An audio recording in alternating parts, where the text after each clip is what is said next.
चौहान साहब ने अपनी प्रेस कॉन्फ्रेंस में कहा कि जूम मीटिंग्स के अंदर तर्जुमानों के इजलास में खान साहब ये हिदायत दिया करते थे कि फ़ौज को हिट करना है। क्या जब आप पीटीआई में शामिल थे उस वक्त भी यही सूरत हाल थी, क्योंकि ये नैरेटिव 2-3 साल से इस्टेब्लिश किया जा रहा था फ़ौज के ख़िलाफ़?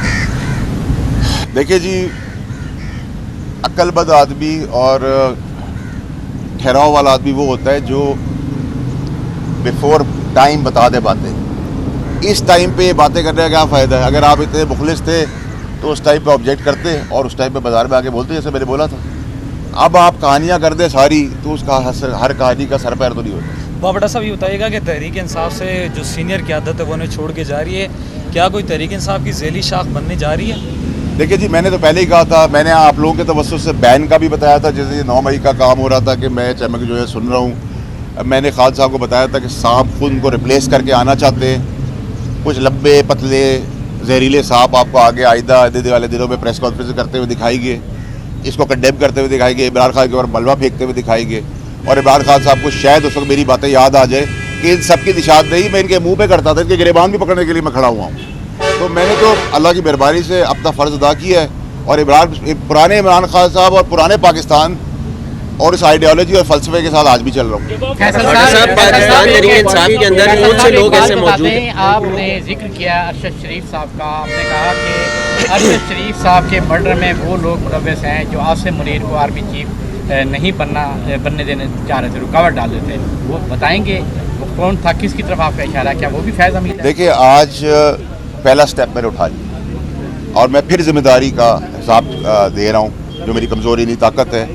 और मैंने कहा जब मैं शुरू होगा तो बहावलपुर चकवाल से होता हुआ कोयटा में रुकूंगा। तो मेरे रुकने और मेरे चलने से पहले अगर चीज़ें सिर्फ में आ जाती हैं, जो मुझे उम्मीद है कि होगी और इंशाल्लाह होगी, तो मुझे ज़रूरत नहीं कि मेरी कोई बात से मुल्क की जगहज़ाई हो या मुल्क की रेपुटेशन को फ़र्क पड़े। तो इसलिए मैं रुका हुआ, मुझे कोई चीज़ रोकने वाली है नहीं। सर, पीटीआई की जो मौजूदा पोजीशन है, जिस तरह उनके साथ जो रवैया हो रहा है, तो आप समझते हैं कि पीटीआई के अंदर कुछ मेंबर्स की वजह से, कुछ फैसलों की वजह से ये सारी सिचुएशन क्रिएट 100%। इमरान खान साहब वो आदमी नहीं थे जो आज के नए इमरान खान साहब नए पाकिस्तान के अंदर नज़र आ रहे हैं। ये वो आदमी नहीं थे। इमरान खान दलेर आदमी थे। मैं गाड़ी चलाता था कराची में, मेरी गाड़ी में जो बैठते थे तो मैं कहता था इधर उतर जाए, आपके सपोर्टर है। वो पूछते नहीं थे। अब कहते थे बदगाव खा ले, वो बदगाव खा लेते थे। ये जो सीन कान काला सफ़ेद कपड़े जोड़े, इमरान खान साहब को अल्लाह की मेहरबानी से मुझे आपको किसी को भी जब तक अल्लाह की मर्जी नहीं होगी कोई आँच भी नहीं ला सकता।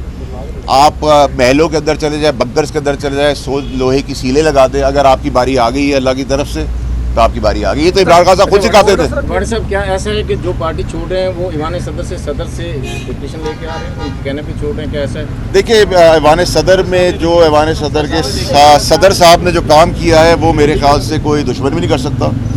और इस मिसअंडरस्टैंडिंग्स के अंदर बहुत बड़ा रोल ईवान सदर और सदर आरिफ अलवी साहब का है। सर, क्या पीटीआई पे पाबंदी की बात हो रही है, क्या इससे आप इसके हक में है कि पीटीआई पे पाबंदी लगनी चाहिए या उन पर लग सकती है? देखिए, पाबंदी तो नहीं लगनी चाहिए, लेकिन जो काम करवा दिए गए हैं वो पाबंदी के लिए बहुत काफ़ी है। तो ये काम होने नहीं चाहिए थे, लेकिन पाबंदी लगा के आपको कोई फ़ायदा नहीं है, ठीक है। लेकिन अगर आप कहें कि पाबंदी वाले काम नहीं किए, पाबंदी से ज़्यादा वाले काम कर दिए।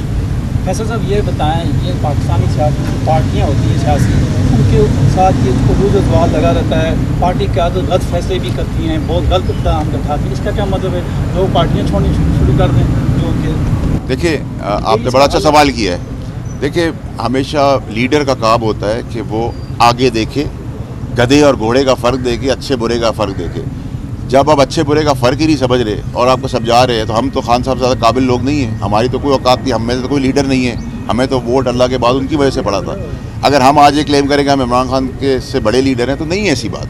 लेकिन अगर कोई आदमी अपने आप को बड़ा बनाना चाह रहा है, उनको हटाना चाह रहा है और हटा के लाना चाह रहा है और आपको दिखा रहे, तो मेरे वालिद साहब कहते हैं कि अल्लाह जब किसी को देता है तो उसको अकल दे देता है, और जब लेता है तो उसकी अकल ले लेता है। तो अल्लाह से दुआ ही कर सकते हैं, बाकी तो कुछ नहीं कर सकते। अच्छा, और सर ये बताएं, आपको लगता है खान साहब इस केस में बेकसूर हो? क्योंकि वो कह रहे थे कि मुझे ब्रीफिंग दी गई थी, ना कि मैं कहीं भी कुछ पड़ा हुआ। सर, मैं अभी अपने बंदे को एक आदमी को गोली मार दे, वो गोली मार दे तो आप कहेंगे कि वो कसूरवार है, मैं कसूरवार रही हूँ?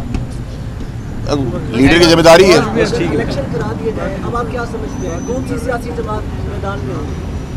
मिक्स प्लेट, सब चाट बड़ी शौक से खाते हैं। सर, आप कौन सी प्लेट में जाएंगे? अगर मुझे जाना होता तो मैं 6 महीने पहले जा चुका होता। शायद मेरी यही सियासत है। सर आपको नई पार्टी बना रहे हैं सारी PTI की जो नई पार्टी तो नहीं जी शायद सर थैंक यू